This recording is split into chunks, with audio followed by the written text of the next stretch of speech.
خدایی حیف این همه استعداد که مانع پیشرفتش استبداد رو تیتر عجایب بستش اسم ما.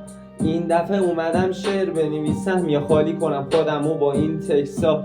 امی جای داداشم یه استثنا، شاید روزی منم بدم استعفا. آن و آفشم بدون یک امضا، تخمم یه سری نصف باد، هر لحظه یه نظر کذب نام. رو همه کارم داشتم استمرار، شروع کردم ورزش و نرمش صبح، شیفت دیلی ترچ که غیبت و فش. دیگه میگم به کیرم کی رفت و کی موند، دیگه کلا نمیگم ای کاش میموند. منو میدید و از چشام چی میخوند، میفهمید از نگام علاقه به وضوح. مطمئنم میدونست چطوریم بی اون، دیگه نمیتونه کنه روح منو بیرو. من بعد نمیخوام دورماش شروع، چون آدم ها کسچرن حرفشونم دروغ. میگیرم پاچت و به جا تشویق و درود، میشکونن دل تو به جا محبت و سرود. دو قطبی میشم منم، منفی مثبت.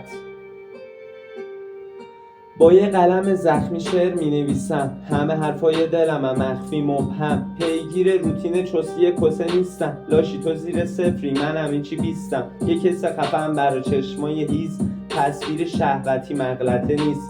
میری سمت هر کسی بس گرمی، یه مکانی هستم واسه سرگرمی. یه مرکز تفریحی، مرکز خرید، بیشتر از این حرومه بسشه همین. مریضم و بیمار، کلافم و بیحال، همینم و بیدار، بیارم و بیزار. دلخورم و پرم از آدمای بیکار، حالت پرواز خودمم موبایل. پر از تلاش زمت کوشش و هدف، مملو از صبر اشباع از درد. درگیر کلمات مفهوم جملات، در بین علما تنها چیز ادعاست.